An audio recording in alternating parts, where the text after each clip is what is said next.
toddobaadka iyo dhextaalka wararka waxa aynu ku soo qaadan doonaa labada xisbi siyaasadeed ee sida weyn isugu haya Somaliland iyo fanaaniinta soo dhex gashay.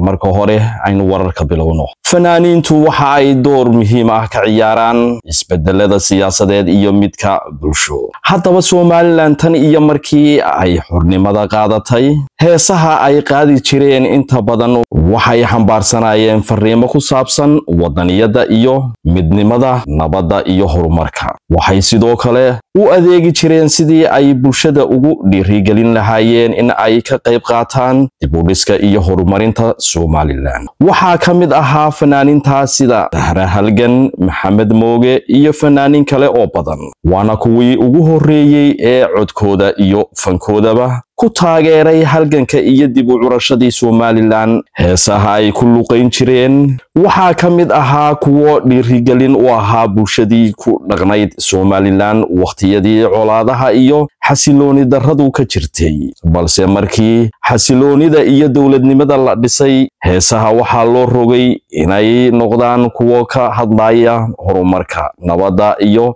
dawladnimada ka hana qaaday. fanaaniintu waxa ay had iyo jeer isku dayaan inay fariin nabadeed iyo midnimo bulshada ugu diraan heesahooda, iyaga oo ku boorinaya dhalinyarada iyo bulshada inteeda kale in ay u istaagaan horumarinta dalkooda. waxaase soo baxay haatan heeso lagu durayo madaxweynaha Muuse Biixi iyo xisbigiisa Kulmiye, laguna gogol xaarayo xisbiga wadani sidii uu u hanan lahaa madaxtinimada maanta. waxayna yidhaahdeen sida tan: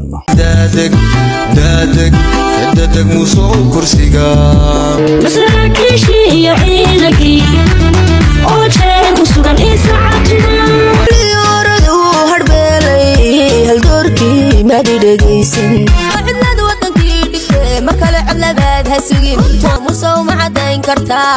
aynu eegna haddaba labadan xisbi siyaasadeed ee isku biiray. haddaba haddii laba xisbi siyaasadeed isku biiraan, xeerku wuxuu dhigayaa sida tan: xeerka xisbiyada siyaasadda markay labada xisbi isku biiraan waxaa loo aqoonsanayaa hal xisbi oo cusub, ama mid ka mid ah xisbiyada jira ayaa sii ahaanaya magaca rasmiga ah. isku biirista kadib, xisbiga kasta oo ka mid ah labadii isku biiray wuxuu luminayaa jiritaankiisii hore. taasi waxay ka dhigan tahay in labada xisbi aysan si madax bannaan u tartami karin doorashooyinka dhici doona. su-aashu waxa ay tahay haddaba yaa loo codaynayaa, makaah mise wadani? su-aal taagan oo ay bulshadu isweydiinayso. dhanka kale, ansixinta guddiga doorashooyinka. haddii isku biirista la ansixiyo guddiga doorashooyinka qaranka, waxa uu diiwaangelinayaa hal xisbi. marka labadii hore ma lahaan doonaan xuquuq sharci ah oo ay ku tartamaan si iskood ah? waa su-aasha labaad ee ka taagan isku biiristoodii. heshiisyadan isku biirista sida caadiga ah marka laba xisbi isku biiraan, heshiiska isku biirista waxaa ku cad shuruudaha iyo qaabka ay wada shaqayn doonaan, iyadoo laga heshiinayo arrimaha hogaaminta doorashooyinka iyo siyaasadda. weli macda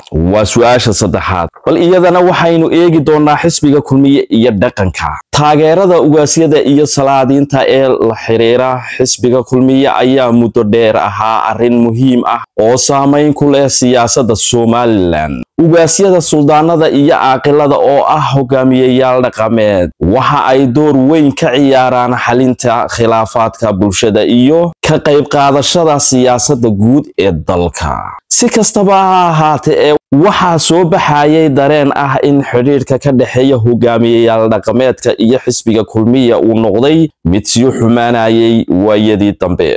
hadda waxaa kala fogaaday khilaafaadka siyaasadeed. hogaamiyeyaasha dhaqanka qaarkood waxay ka hor yimaadeen siyaasadaha xisbiga Kulmiye, iyagoo ku eedeynaya in xisbigu uu ka leexday ballamihii uu galay taas oo saamaysay dhismihii siyaasadeed ee xisbiga kulmiye iyada oo lagu eedeynaya inuu door weyn siiyey hogaamiyeyaal cusub oo siyaasadeed isagoo meesha ka saaray kaalintii ay ku lahaayeen hogaamiyeyaasha dhaqanku ee beelaha qaarkood. haddaba qaar badan oo ka mid ah hogaamiyeyaasha dhaqanka ayaa ka biyadiiday sida uu xisbigu u maareynayo arrimaha gudaha gaar ahaan eedeymaha dhex hoganaya. aynu u kacno xagga iyo wadadii noqotay mashruucii faanoole fari kama qodna maxaa ka cusub. World Bank ayaa shubay 720 milyan oo loogu talagalay dhismaha wadada u dhaxaysa Maayso iyo Diridhaba 157 kilomitir oo lagu dhisi doono Express Road.